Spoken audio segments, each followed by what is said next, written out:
네, 이 시간은 우리 견고한 요새 부수기 요령 그 과정을 어떻게 운영해야 되는지를 간략하게 여러분과 함께 제 경험과 그리고 여러 가지 사례를 통해서 이렇게 정리된 바를 나누고자 합니다. 실제로 이 과정을 운영하다 보니까 실제로 40일 정도가 이제 추천되는 매일매일 자기가 선언문을 만들어서 선포하면 굉장히 이제 도움이 된다라는 이제 가이드라인이 있기는 하는데 실제로 한국 상황에서 해보니까 저희 교회의 경우 40일 정도 되면 한 50% 정도가 많이 무너지시고요. 그리고 50일 넘어야 60일 가까이 돼야 대부분이 무너지십니다. 그런데 아주 오래된 문제는 그 이상 가기도 해요. 그래서 이제 뭐 70일, 80일, 100일까지 쭉 이제 하시는 분들이 있는데 하시면서 큰 도움과 평안함을 누리세요. 그래서 이 과정에 대해서 제가 특별히 이제 이렇게 가이드를 드리는 것이 실제로 개인적으로 이것을 개인적으로 이제 하시든가 아니면 뭐 누군가 함께 이렇게 하든가 또는 누구를 인도할 때 여러분이 큰 도움이 될 것 같아서 이 과정을 준비를 했습니다. 첫 번째로는 이제 우리 이것을 작성하는 요령 그걸 다시 한번 우리가 한번 정리를 할 거고요. 두 번째는 그것을 선포하는 과정에서 우리가 어떻게 해야 되는지, 선포 과정을 어떻게 진행해야 되는지에 대한 요령, 그리고 마지막 세 번째에 가서는 실제로 무너짐의 증거가 어떻게 나타나는지, 그리고 그 이후 사후 처리는 어떻게 해야 되는지, 그렇게 세 부분으로 나눠서 제가 여러분에게 설명을 드리려고 합니다. 첫 번째, 작성 요령입니다. 우리가 이게 10과에서 이게 이제 이 경관 요새 부수기에 대한 그 가이드라인이 있는데 실제로 10과를 했을 때는 우리가 7스텝을 이미 한 상황이잖아요. 그러니까 7스텝을 하는 과정에서 내 안에는 경관 요새가 이거구나. 그런 부분들을 발견하셨다면 그것을 가지고 우리가 선포문을 작성하시면 돼요. 그런데 이제 그게 불확실하다. 그러면 10과에 있는 그 7가지 그 일반적인 거짓말들이 있거든요. 그리스도인들을 괴롭히는 그걸 가지고 여러분이 하나를 선택하셔서 여러분에게 해당하는 그걸 가지고 이렇게 정리를 하시면 됩니다. 그런데 견관 요새가 뭔지 잘 모르겠습니다. 이런 질문들을 많이 하세요. 견관 요새는 실제로 여러분 안에서 계속해서 신앙적인 문제 때문에 고질적으로 넘어지고 또 넘어지는 그런 것들이 이제 이 견관 요새라고 볼 수 있는데 이 견관 요새가 왜 문제가 되냐면 견관 요새가 우리 그 육신의 영역에 이게 이제 또아리를 틀고 그것을 발판으로 삼아서 악한 영이 우리를 공격한다는 거거든요. 그렇잖아요. 어렸을 때 가령 뭐 언어 학대를 당했다. 그래갖고 굉장히 그 자존감이 많이 무너진 사람이 있다. 라고 우리가 한번 생각해 보면 이분은요 다른 사람들한테 거절감을 느낄 때마다 굉장히 어렵거든요. 그럼 마음이 무너져요. 그래서 집에 가서 그걸 또 생각하고 또 생각하면서 자기 자신에 대한 비하감과 끝없이 이제 우울한 또 침울한 분위기 속에서 자기가 빠져들게 돼요. 성인이 돼서 그분이 뭐 그렇게 의도적으로 한 것도 아니고 지나가는 말로 툭 한 말인데도 불구하고 제가 그것에 대해서 연연하고 또 그 문제를 이렇게 떨치기가 쉽지 않다면 그것이 바로 이제 견고한 요새의 아주 중요한 특징입니다. 내가 인지하고 있지만 나도 어떻게 할 수 없는 것, 어떻게 할 수 없는 정서적인 골짜기로 자꾸 무너져 가거나 또는 적개심이 계속해서 불타거나 그렇게 해서 내 통제를 벗어나는 어떤 감정적인 또는 어떤 문제에 대한 대결 패턴이 내 안에 있잖아요. 내 안에 있는 악한 패턴, 잘못된 패턴이 바로 견고한 요새거든요. 이 견고한 요새가 우리 안에 몇 개씩 있으면 우리가 건강한 정서생활을 하기도 어렵고요. 그 다음에 영적으로 성장하는 데 있어서 그게 자꾸 가로막고 있기 때문에 하나님을 진심으로 사랑하고 관계 맺는 일에 큰 장애가 일어나면서 영적 성장이 정체된다는 거예요. 실제로 그래요. 실제로. 그래서 우선은 우리 육가와 십가에서 경관 요새가 뭔지에 대한 이해를 여러분이 일단 하셨잖아요. 근데 그거 잘 모르겠다. 괜찮아요? 괜찮아요. 그러면 여러분 가운데 있는 좀 여러분을 괴롭히는 그 이슈가 뭔지를 가만히 보면서 그러면서 그것이 어떠한 거짓말 속에 그것이 흘러가고 있는가를 잘 보셔야 돼요. 가령 예를 들어서 아까 얘기했을 때 우리가 이제 그 언어학대 때문에 자존감이 낮은 분이 계시다. 그러면 어떤 그 주변에 있는 사람이 툭 나에 대해서 부정적인 그러한 평가라든가 또 면박을 줄 수 있잖아. 아이, 왜 그렇게 해? 바보같이. 이런 말을 했을 때 뭐 그 사람이 뭐 그렇게 얘기했으면 뭐 내가 아이, 뭐 왜 저렇게 얘기하나? 그러고 넘어가실 수도 있지만 언어학대 받은 사람은 그렇지가 않은 거예요. 거기서 막 무너지는 거예요. 그거는 어떤 거짓말이 있습니까? 그 사람이 한 말에 따라서 나는 바보 같다. 나는 제대로 처신하지 못하는 문제가 많은 사람이다. 라는 거짓 진리가 나를 괴롭히고 있는 거거든요. 실제로 나는 하나님의 자녀이고 하나님의 사랑받는 자이기 때문에 나는 바보가 아닌 거예요. 나는 하나님의 사랑받는 자이기 때문에 그렇기 때문에 건강한 자존감을 갖고 왜 그렇게 얘기해? 라고 한마디 던질 수 있는 거거든요. 네? 그런 거예요. 이제 그렇게 거짓 진리가 무엇인지, 내가 왜 어떤 거짓말에 휘둘리는지를 그 현상을 보면서 가만히 이렇게 찾아보시는 게 굉장히 중요해요. 그 현상에 대해서 거짓말이 뭔지를 자꾸 찾아보는 거예요. 나는 제대로 행동하는 게 별로 없다. 나는 말을 바보같이 한다. 나는 상황이 어려우면 늘 정서적으로 다른 사람과 잘 소통하기 어려운 놈이다. 뭐 이런 거짓말이 도사리고 있는 거잖아요. 그렇게 두 가지 또는 세 가지의 거짓말을 잘 정리하는 게 먼저 중요하고요. 그리고 그 정리된 거짓말에 대한 진리를 우리가 이제 말씀 속에서 찾아야 되겠죠. 그죠? 그거와 상응하는 진리를 말씀 속에서 찾아야 돼요. 어떻게 찾느냐?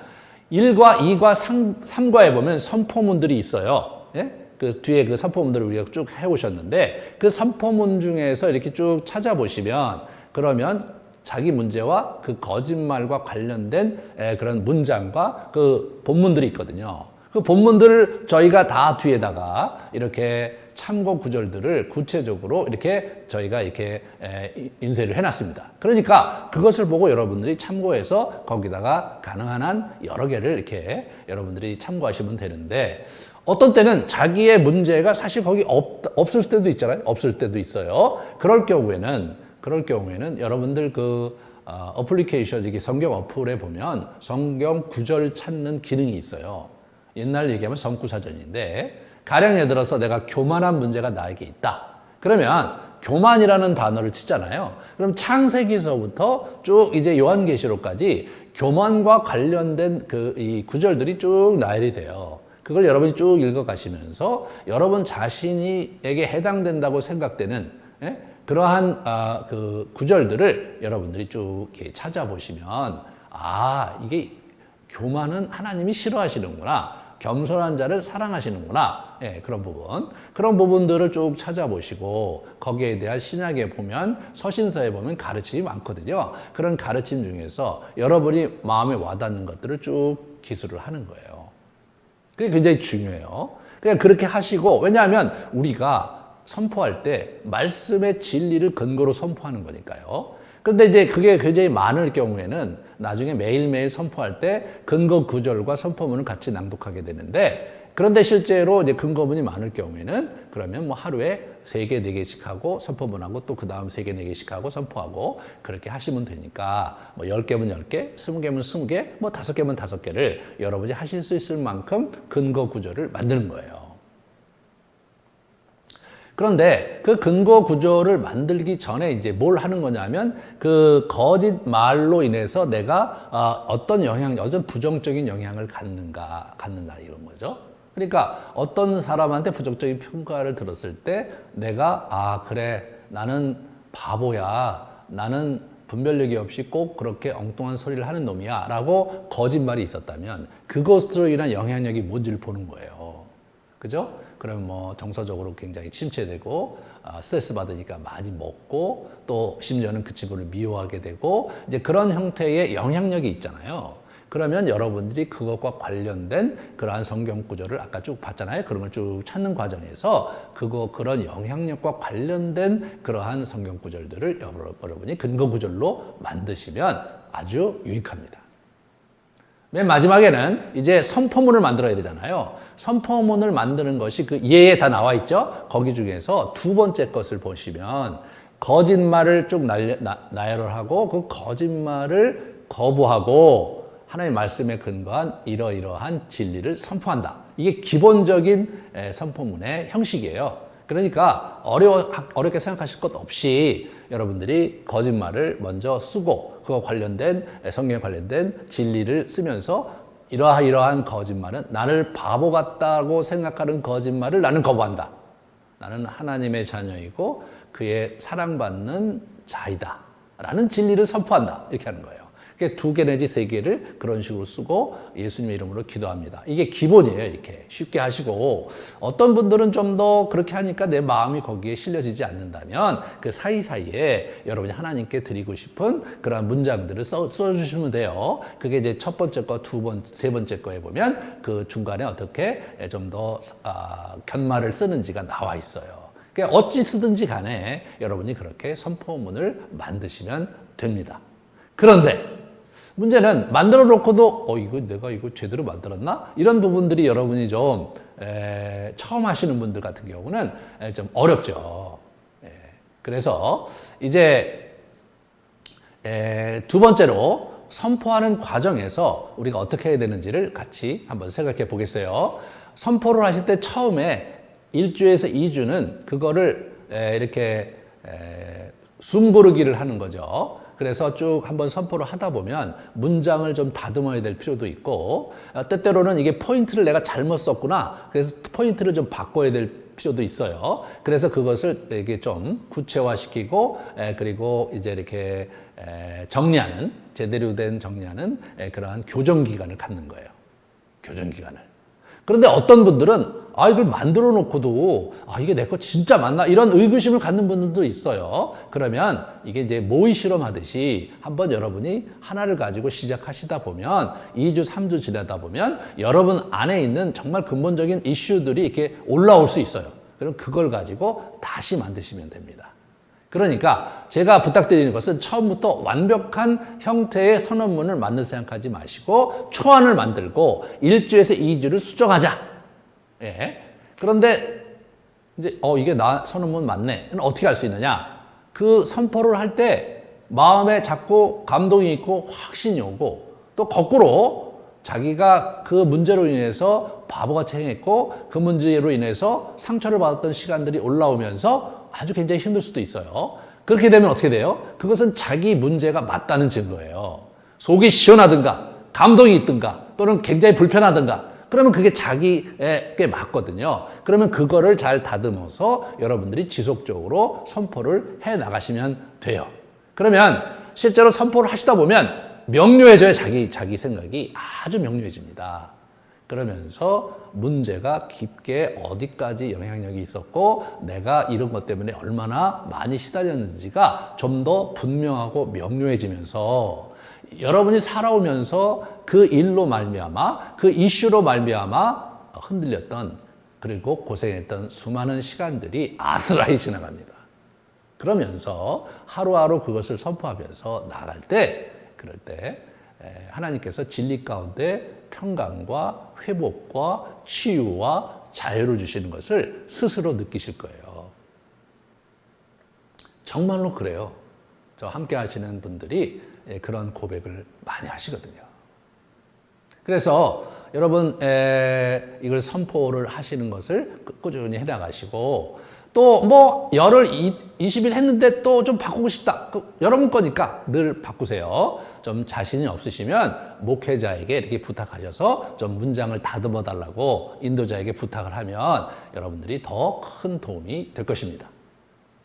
자, 그런데 이 선포하는 과정에서 또 주의해야 될 것이 뭐가 있냐면요. 이 소리를 내셔야 돼요.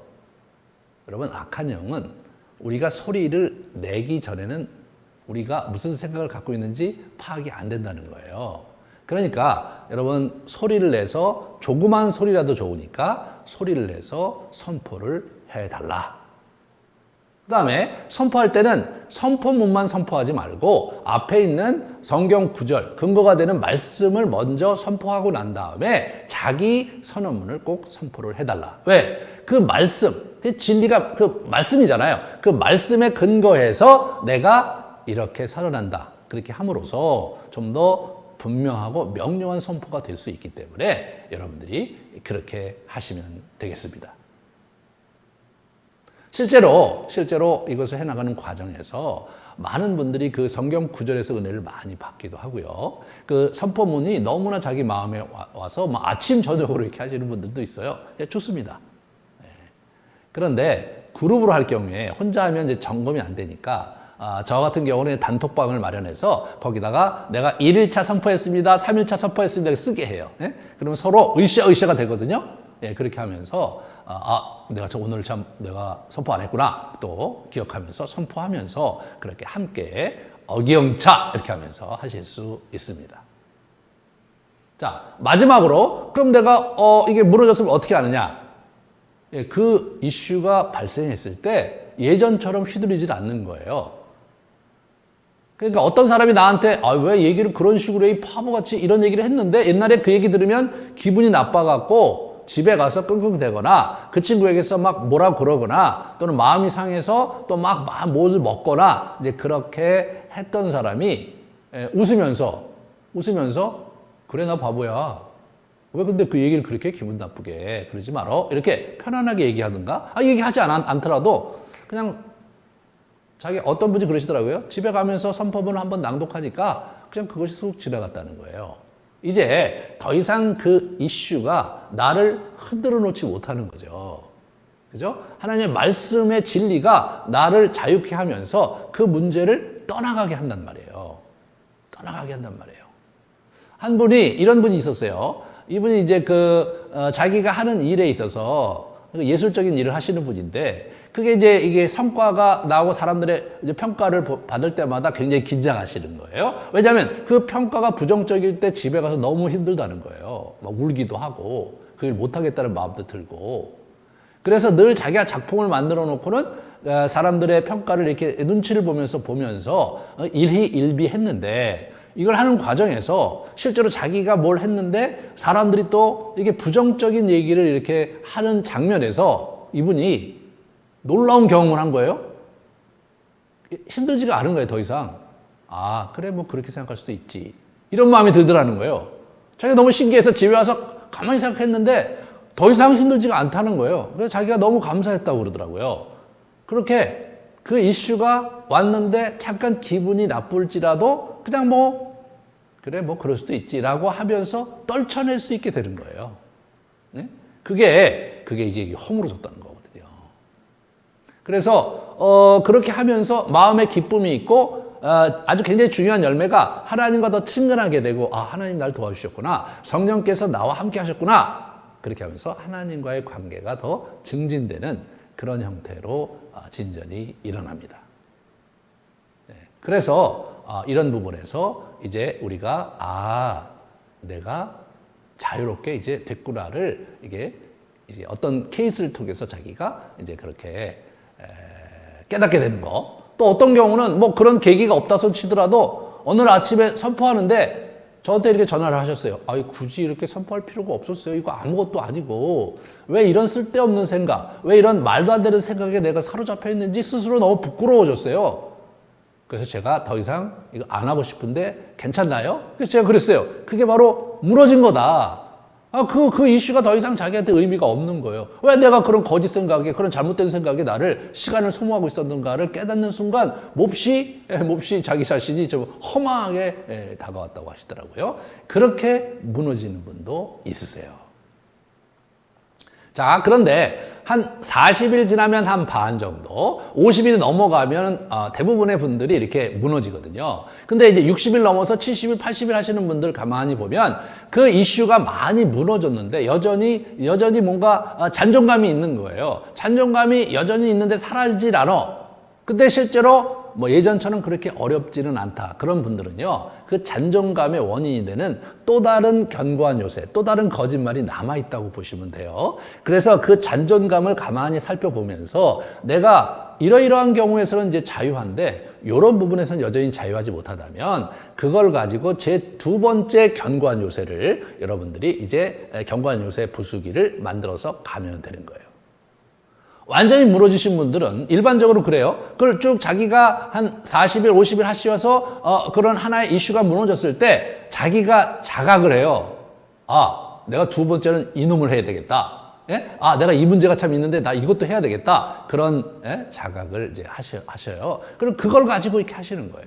그래서 첫 번째, 또 두 번째, 한 세 번째 이런 식으로 계속 해나가시다 보면 자기 안에서 과거와는 다르게 기도할 때라든가 예배를 볼 때 하나님을 더 깊게 체험하는 은혜를 맛보시게 되는 겁니다. 이렇게 우리의 잘못된 생각을 바로잡아서 그리스도께 복종하는 삶을 살아가는 방식에 있어서 이 닐 앤더슨이 우리에게 제공한 이러한 전략과 방식이 실제로 아주 유효하고 아주 짭짤합니다. 실제 말로 굉장히 많은 도움을 받으세요. 네, 그래서 여러분을 괴롭히는 여러 가지 이슈들이 있다면 그런 분들이 이 과정을 통해서 여러분 안에 잘못된 그런 상처와 아픔 속에서 형성된 견고한 요새가 무너질 때 여러분이 진리 안에서 진정 자유하는 삶을 누릴 수 있으시게 될 겁니다. 수고하셨습니다.